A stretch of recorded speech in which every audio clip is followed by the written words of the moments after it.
Leon Trotsky is a name you probably recognize. He was a man that dedicated his life to the communist revolution, leading the Red Army to victory during the Russian Civil War and being Lenin's designated successor. It didn't pan out that way, however, and he was forced out by Joseph Stalin through behind-the-scenes power plays and intrigues. Today we'll look into the life of Lev Davidovich Bronstein, better known as Leon Trotsky.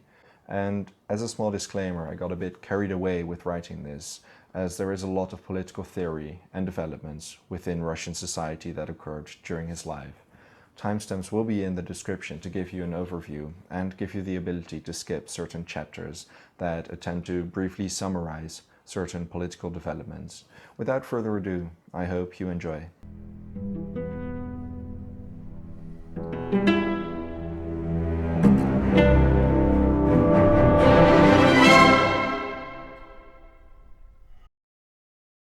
Born on the 7th of November 1879, Lev Davidovich Bronstein was born to a Jewish family in the Kherson Governorate of the Russian Empire, present-day southern Ukraine, in the small town Yanivka.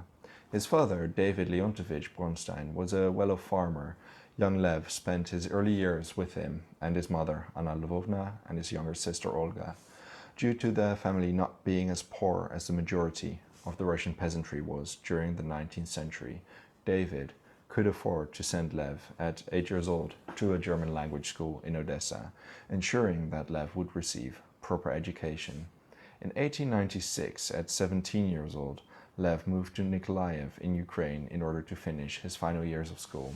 It was during this time that Lev came into contact with Marxism, and he was captivated by it. Russia, especially during the last part of the 19th century, saw an increase in popularity for radical left-wing intellectuals and anarchist movements. The Russian Tsar Alexander II, who attempted to issue relatively liberal reforms and grant more autonomy to the Russian people, had been assassinated in 1881 by an anarchist movement. His son and successor, Alexander III, was the complete opposite of him, a conservative and reactionary. He cracked down on these revolutionary movements as a response to the assassination of his father. Now, these revolutionary movements still gained in popularity throughout these years, but the doctrine of Marxism, in short, stated that an industrial society and its working class, the proletariat, is vital to the transformation to a communist society. Russia, during this time, was still a predominantly agricultural society with strong feudal features. The Russian revolutionaries already back then were split over what a revolution ought to look like and who should be supported. The socialist revolutionaries figured that a socialist Russia should stand firmly behind the peasants and farmers, whereas other revolutionaries such as Georgy Plekhanov were convinced that proper revolution could only occur in an industrialized society. Now, to get back to young Lev, at the age of 17, he quit his studies and helped organize the South Russian Workers' Union. It was for this reason he was arrested by officers of the Tsar in 1898, and after 2 years of awaiting his trial, he was sentenced for 4 years in exile in Siberia. During his exile, he changed his name to Trotsky through forged papers, which supposedly was based on the name of one of his prison guards of the Odessa prison in which he had been held. By this time, he had already started referring to himself as Leon. He married Alexandra Lvovna in exile, as they shared the same fate for revolutionary activity. The couple had 2 daughters, Zinaida and Nina. Elsewhere in Russia, the Russian Social Democratic Workers' Party was established in 1898. It was centered around the classical doctrine of Marxism, though only 3% of Russia's population at the time could be considered industrial workers. The Congress failed to properly unite the participants, and while the party was established at the Congress 2 months into Lev's exile, the party did not really become established until the Second Party Congress in 1903. And at this Second Congress, a young, energetic, and radical revolutionary would attend. His name was Leon Trotsky. In 1902, Trotsky escaped from his exile with forged papers and left to London. He abandoned Alexandra and his 2 daughters at 23 years old by this point. Young Trotsky came into contact with Vladimir Lenin and Georgy Plekhanov, 2 well-established names within the Russian revolutionary circles residing in London as well. So The Second Congress of the Russian Social Democratic Labour Party took place in Brussels on the 30th of July 1903. During this Congress, both Lenin and Trotsky were present, having met the year before. Trotsky, as a matter of fact, was invited by Lenin and was assured attendance by him. A week into the Congress, the Belgian police raided the Congress and forced the delegates to leave the country. As a result, the Congress was continued in London. Lenin recognized Trotsky's talents as both a writer and orator, but would soon realize that it wouldn't be easy to constrain him. Lenin and Trotsky clashed over an ideological dispute, and Trotsky decided to instead support the Menshevik Julius Martov. I'll briefly explain the schism between Mensheviks and Bolsheviks in a second, but a year after the Congress, Trotsky married Natalia Zadova in Paris. She would give birth to two sons, Lev Sedov and Sergei Sedov. An interesting historical footnote is that both boys would perish during the Great Purge of Stalin 3 decades later.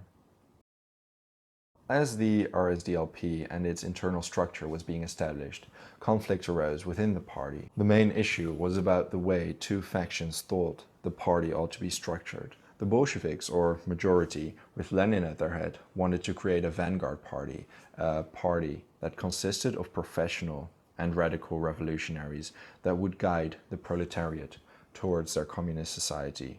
On the other side stood Julius Martov, a charming man that is described as having inexhaustible charisma, persuading people to follow him and his cause. He was the leader of the Mensheviks, the minority, who propagated a broad labor party in which the proletariat could cast votes and participate, a more democratic party structure. Trotsky sided with Martov out of the fear that Lenin's vanguard party would inevitably dissolve into a dictatorship over the proletariat, rather than a dictatorship of the proletariat. And well, if you know a thing or two about Soviet history, that's not too far from what actually happened.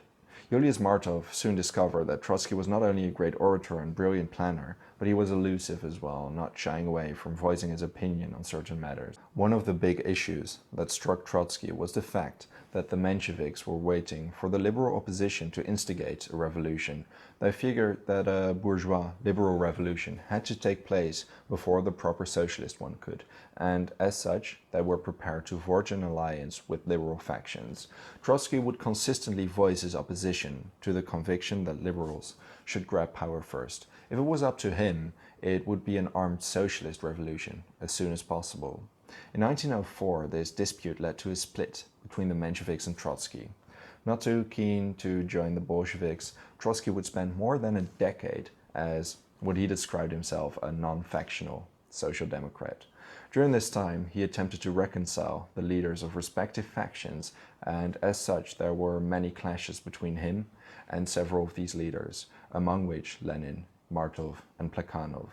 Joseph Stalin during this time sided with Lenin, who referred to Trotsky as a traitor and a Judas. As you can tell, tensions were high within the party. Fact is, however, that the Tsar was still in power, albeit weakening. It wouldn't be until late in the First World War for the Tsar to abdicate, and another half year for the Bolsheviks to seize power. In Trotsky's eyes, the establishment of a proper socialist society was a long-term project and could not happen overnight, nor was it meant to. He developed the idea of a permanent revolution in order to establish a proper socialist society. Trotsky figured a world revolution of the proletariat had to erupt. Once the proletariat had seized power within Russia, it would not end the revolution in Russia. It would only open the way for a permanent international revolution and expand throughout Europe and Asia. Now, this notion will be extremely important later on as the power struggle between Trotsky and Stalin occurred 2 decades later. On the 22nd of January 1905, the Imperial Guard, troops loyal to the Tsar, shot at an unarmed crowd that held a peaceful procession in what became known as the Bloody Sunday Massacre. Naturally, the workers were the first to react to Bloody Sunday. Strikes of hundreds of thousands of Russian workers swept over the country, an event to which I will dedicate an entire video as it resulted in the important political overhaul of the Russian state and creation of the Duma, a body that resembled a parliament. That's beyond the scope of this video, however, but as word of Bloody Sunday and the strikes reached Trotsky, he returned to Russia in secret in a bid to support the uprising. Stationed in Kiev, he busied himself with distributing propaganda, but it didn't take long for him to move on to St. Petersburg, Russia's capital, where he worked with multiple socialist revolutionary forces. It was during this time Trotsky, together with Alexander Parvus, became the editors-in-chief of a revolutionary newspaper. The distribution increased to over 500,000. And not just that, but Trotsky, with Parvus and Martov, also founded another newspaper, Nachalo.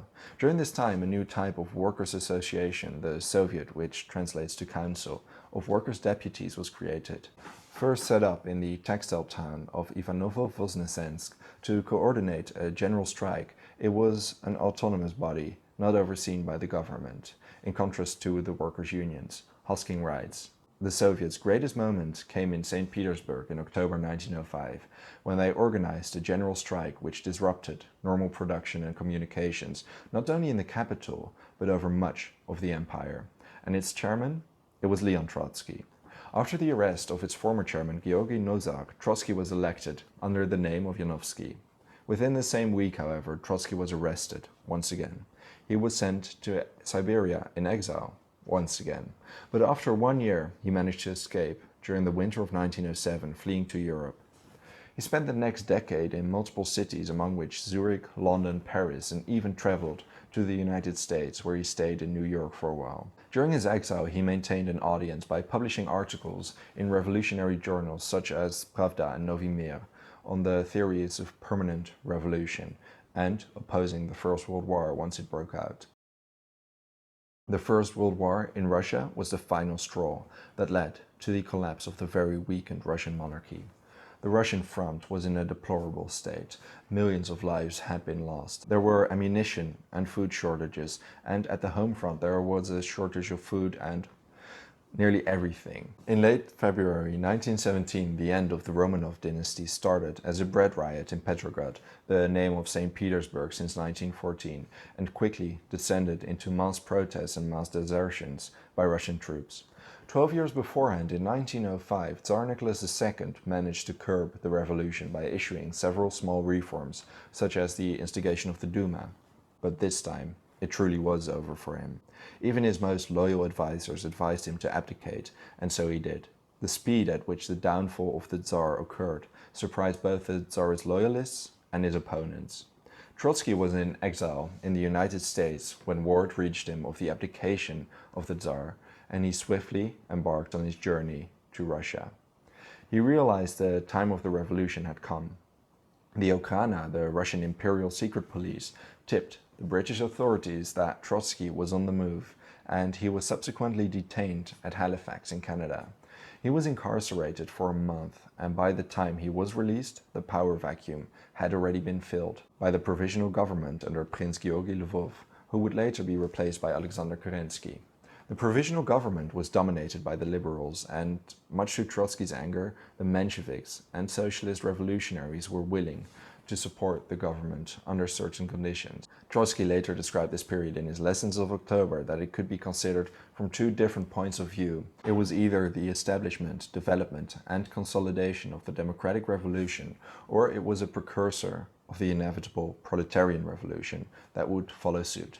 Trotsky, convinced the proletarian revolution was coming closer every day, obviously believed the latter, and now became focused on overthrowing the provisional government. Due to this conviction, Trotsky drifted towards the Bolsheviks under Lenin instead of the Mensheviks of Martov, and Trotsky was a very welcome addition for the radical Bolsheviks. Lenin could appreciate Trotsky's organizational talent and oratorical skills. It didn't take long for Trotsky to climb the party ladder and settle among its leadership with other Bolsheviks such as Stalin that did not yet have a prominent role at the forefront, having mixed feelings about these developments. In August, there was an unsuccessful uprising of the Bolsheviks in Petrograd, and Trotsky was subsequently arrested. A little over a month later, due to General Lev Kornilov staging an attempted coup, which became known as the Kornilov Affair, Trotsky was released in order to organize Petrograd's defenses. The Bolsheviks subsequently gained a majority in the Petrograd Soviet, and Trotsky was elected as chairman of the Soviet of Workers and Soldiers of Petrograd. he quickly became involved in the organization and preparations of planning a Bolshevik coup.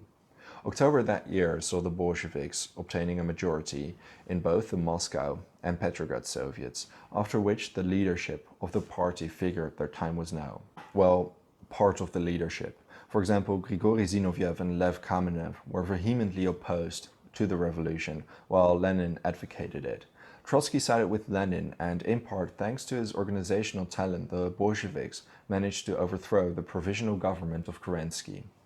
He oversaw the organization of the military, and as Russia in utter shambles and chaos entered 1918, Trotsky was the second man of the Bolshevik party. This caused rivalry among the older Bolsheviks, such as Zinoviev, who had been a loyal supporter of Lenin for years before.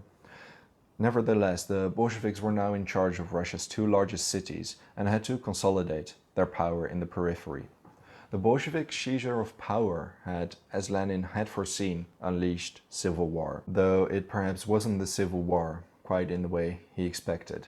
The early radical measures of the Bolsheviks, the spurning of coalition socialist government, the establishment of the Cheka, the secret police that would carry out the Red Terror under Dzerzhinsky, the closure of the Constituent Assembly, and the Treaty of Brest-Litovsk. All these things pushed many former Bolshevik supporters, socialists, and anarchists into the ranks of the opposition. And as such, the Bolsheviks inherited a country in more turmoil than they had foreseen. The power of the Bolsheviks did not reach beyond Central Russia, and officially the country was still at war with the German Empire. There wasn't a widespread supporters base for the Bolsheviks either, as Lenin and Trotsky had an extremely uncompromising attitude towards any party they deemed bourgeois. The country suffered from famine and social unrest, resulting in the Bolsheviks resorting to coercive measures to stabilize the territories they did control. During this time, Felix Dzerzhinsky created the Cheka, the notorious and rightfully feared Soviet police, a precursor of the NKVD. Among all this chaos, Trotsky became the People's Commissars for Foreign Affairs. Both Lenin and he wanted to sign a peace with Germany and Austro-Hungary in order to focus on their consolidation of domestic power and export the revolution once they attained control within Russia. Trotsky headed the Soviet delegation that negotiated the peace at Brest-Litovsk. In January 1918, the talks at Brest-Litovsk took place.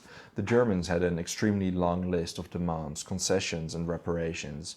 Now, Trotsky eventually withdrew from the negotiations in February because he could simply not agree to the harsh terms that would be imposed on Russia by the treaty.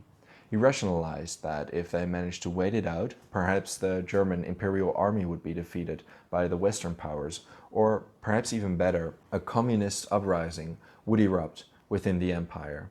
There was a problem though. Trotsky had a keen eye for the capabilities of the Red Army and realized that its organization, discipline, quantity, and leadership was lacking. Once the Central Powers informed the Soviet government they would no longer adhere to the armistice, it became clear the Red Army could not resist the army of the Central Powers. The Central Committee voted on whether to accept the treaty.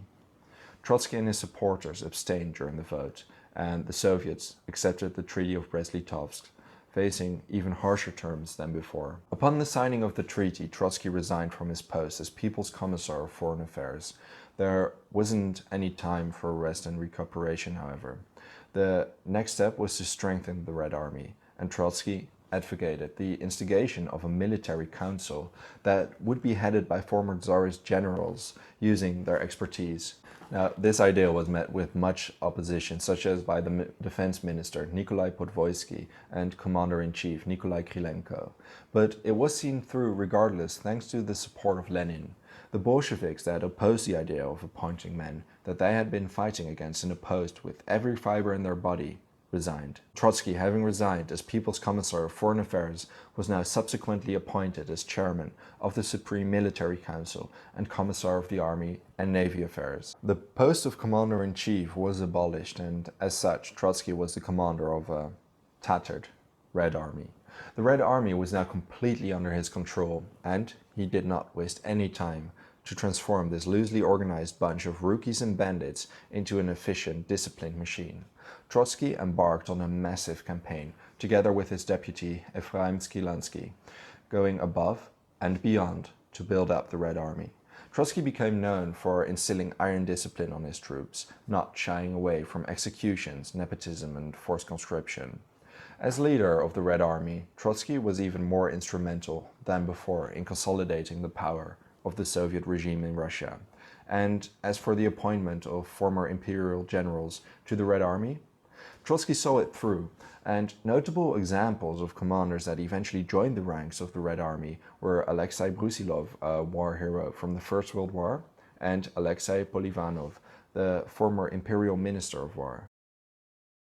The Russian Civil War in itself deserves not just a video, but an entire series, as it was a conflict that had so many parties, so many loyalties, intrigues and battles that one video would just not do justice. The Whites headed the anti-Bolshevik movement from base areas on the periphery, split in several fronts. Admiral Alexander Kolchak in Siberia, where he seized power from the Directory, General Anton Denikin in the Caucasus and among the Cossacks, General Nikolai Yudenich in the Baltic. As for Trotsky, his primary objective was to neutralize these Whites. Within the White Army there were multiple factions that had their differences, and while it seemed that the Red Army would lose the Civil War multiple times, they eventually emerged victorious. Considering the Bolsheviks faced opposition from former allies and sympathizers as well as the Whites, it was an outcome no one really expected. We'll start with the White opposition though. The Czechoslovak legions stuck in Russia after fighting alongside the Entente powers against Germany and Austro-Hungary in a bid to gain independence were now traveling from the western part of Russia all the way to Vladivostok in the hopes to be evacuated from there. They rose against the Bolsheviks as they fought alongside General Alexander Kolchak's forces. This legion occupied much of the Trans-Siberian Railway, severely impeding the ability of the Red Army to supply its troops and trek eastward. Trotsky managed to rally over 1 million soldiers by the end of 1918, a number which would grow to 3 million by the end of the Civil War. Remember how I talked about Trotsky appointing former imperial generals as commanders of the Red Army? Well, he invented a new rank as well, political commissars. These were men that had to keep these former imperial officers in check, co-sign any order, and make sure there weren't any double loyalties present. These political commissars served in political departments, which replaced soldiers' committees. And as for the popular policy in 1917 of democratization in the army, this was reversed. Conscription was issued, and the death penalty was all too common. Away from the front, back in Petrograd in August, Mosai Uritsky, the chief of the Petrograd Cheka, was assassinated by Leonid Kalnegezer. 2 weeks later, Lenin was shot by Fanya Kaplan as she opposed the way in which the Bolsheviks conducted the revolution. Lenin survived, and the result of these events was a full-fledged crackdown on anything that was deemed against the Bolsheviks. Felix Dzerzhinsky oversaw the Red Terror, political repression, mass executions against anyone that was deemed against the Bolshevik revolution or a bourgeois element. The assassination attempt on Lenin had a large impact on his physical well-being, as he kept struggling with his health until his death in 1924. For now, facing great difficulties and losses, the Red Army proved to be able to defeat the Whites. Alexander Kolchak was betrayed, arrested, and turned over by a Czechoslovakian corps, upon which both he and his prime minister, Viktor Pepelyaev, were shot. In October 1922, Vladivostok fell, although as early as 1920, the forces of Pyotr Wrangel in Crimea were beaten and evacuated. There were several more White generals and even an anarchist state under Nestor Makhno that fought the Bolsheviks at a certain time. All that is important for now is that eventually the Bolsheviks managed to consolidate their power over Russian territory, albeit through an extremely bloody and exhausting civil war.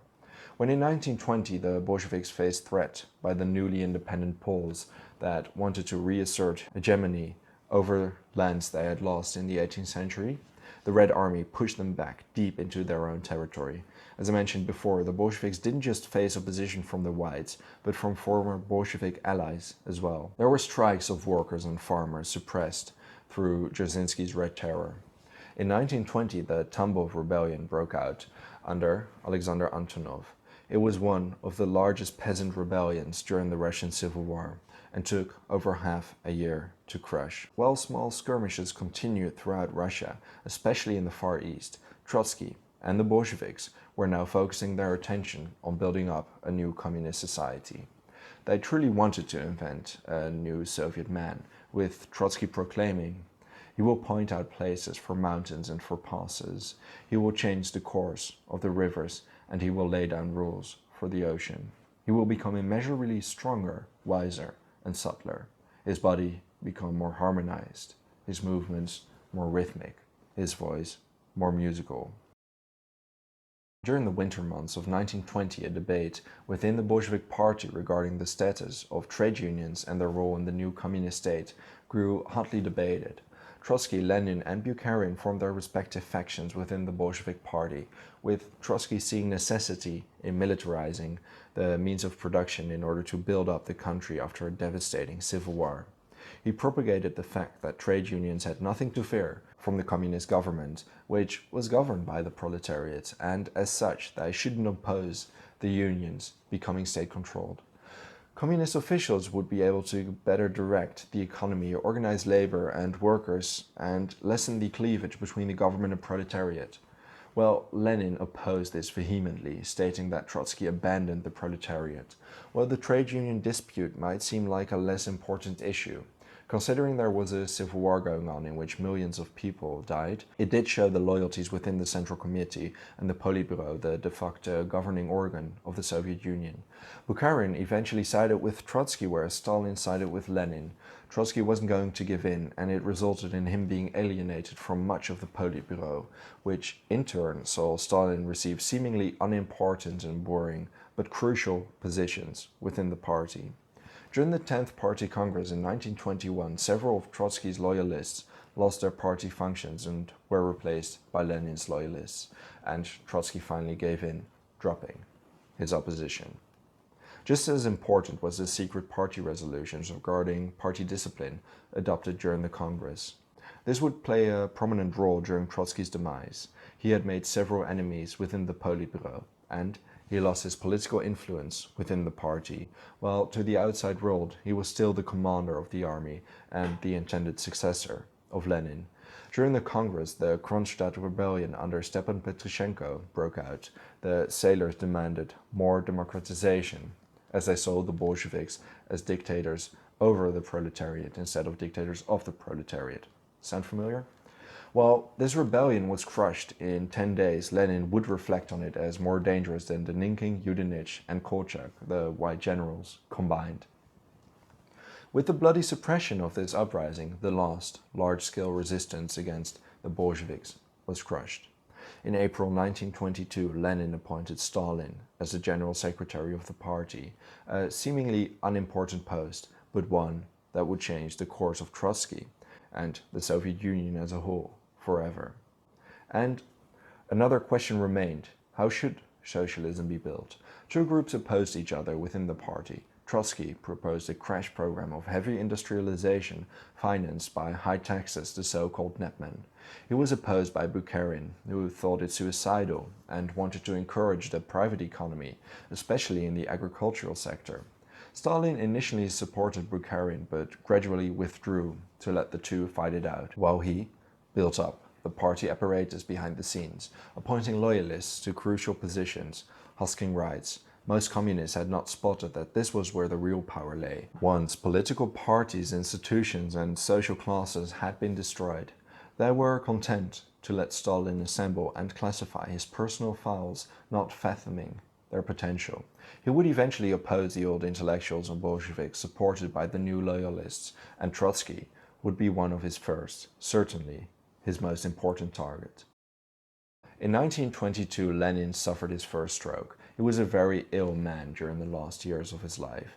Over the last few years, Stalin had, behind the scenes, managed to gain control over the party apparatus without anyone really realizing it until it was too late. Trotsky stood on the other side as commander of the Red Army and a public figure known by the Russian population. When people had to point towards the successor of Vladimir Lenin, almost everyone would have pointed at Trotsky at this point. Behind the scenes, Stalin was scheming to morally stigmatize most of his rivals and potential opponents. He exploited his power of appointment to weaken Trotsky's support among the political commissars. He formed a troika together with Grigory Zinoviev and Lev Kamenev, opposing Trotsky within the Central Committee and during party congresses. Eventually, the theoretical dispute between Trotsky and Bukharin and Stalin stood central. Trotsky advocated a permanent revolution, whereas Stalin developed the doctrine of socialism in one country. Aside from this theoretical dispute, Lenin supported Trotsky on several occasions, as he had now realized Stalin was an actual danger. It was too little, too late, and Lenin suffered his third and final stroke, passing away in January 1924.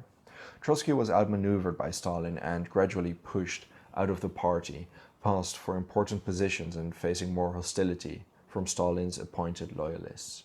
His military record was scrutinized and his role during the October Revolution was downplayed. In 1925, a year later after Lenin's death, Trotsky realized he couldn't count on support from the Politburo anymore. More intrigues behind the scenes happened throughout the years, and Kamenev and Zinoviev fell out of favor with Stalin. They formed the new opposition, which merged with Trotsky's so-called left opposition. It became the United Opposition, and Stalin opposed it vehemently. He dismissed their followers and arranged for his own militants to turn up to disrupt their public meetings. They were humiliated, it was implied. They disavowed the heritage of Lenin, and at the 15th Party Congress in 1927, they were denounced as a fraction and expelled from the Central Committee. Zinoviev and Kamenev gave in and withdrew their opposition. The party had a total grip, even over its dissenting members. All of these men and the men Stalin allied himself with would be executed during the Great Purge. But I digress. Within 2 years, Trotsky was forced into exile to Alma-Ata in Kazakhstan. He was eventually deported from the Soviet Union and settled in Turkey for a while, before traveling to Paris. It was there that he wrote his own history of the revolution. The left-leaning Mexican president Lázaro Cárdenas invited him, upon which he traveled to Mexico, where he lived with the artists Diego Rivera and Frida Kahlo. During his exile, Trotsky was a prolific publisher and writer, at one point even opting for the overthrowing of the Bolshevik regime after the Great Purge of the 1930s, in which virtually all Trotskyites, all Bolsheviks, and many military leaders were executed in massive show trials. This frenzy culminated in 3 great show trials during the 30s. In the first, Zinoviev, Kamenev, and other old Bolsheviks confessed to being members of a Trotskyist Zinoviite center, which supposedly was planning a coup. I've made a video on this attempting to cover the chaos and horror that unfolded during this period, during which Stalin crushed the last remaining dissent within the Soviet Union. Though Trotsky published prolifically and condemned Stalin's murderous frenzy, he could not influence what happened within the Soviet Union's borders, and by the end of the 30s, nearing the end of the Great Purge, the Soviet Union was purged of over 1 million people, including most of the old Bolsheviks and military generals that were there during the October Revolution in 1917. Trotsky resided in Avenida Vienna, Mexico during his last months. On the 20th of August 1940, Ramon Mercader, a Spanish communist, pretended to be a Belgian journalist and claimed he wanted to show Trotsky a newly written article. As they sat down in Trotsky's study, he grabbed a concealed ice pick and struck Trotsky in his head. Trotsky would die the next day in a hospital in Mexico City, and as such, the end of a man that lived for the communist revolution, who himself had the blood of millions on his hands, came to an end. As for Mercader, he received a 20-year prison sentence. Authorities could not figure out who he was, and it was only discovered years later that he committed the murder following orders of NKVD, the Soviet secret police. Stalin would continue to rule over the Soviet Union until his death in 1953, after emerging victorious during the Second World War and the invasion of Russia by the Germans. It is still hotly debated among historians whether the Great Purge affected the Red Army during the Second World War, but that's a story for another time. Thank you for watching this video, and like I said, this is a bit of a long script, but there were so many underlying political theories, philosophies, and behind-the-scenes intrigues after the Bolshevik Revolution that I found too interesting not to cover. It has been extremely interesting to research Trotsky's life, and several videos will be out in the coming weeks regarding the Russian Revolution of 1905 and the instigation of the Duma. I think the next video about this length will be about Otto von Bismarck, both his politics and his life. I'll do 2 separate videos because the realpolitik element of his politics is fascinating and definitely deserves its own video. If that sounds interesting, consider subscribing to my channel. And like I said, thank you for watching and see you next time.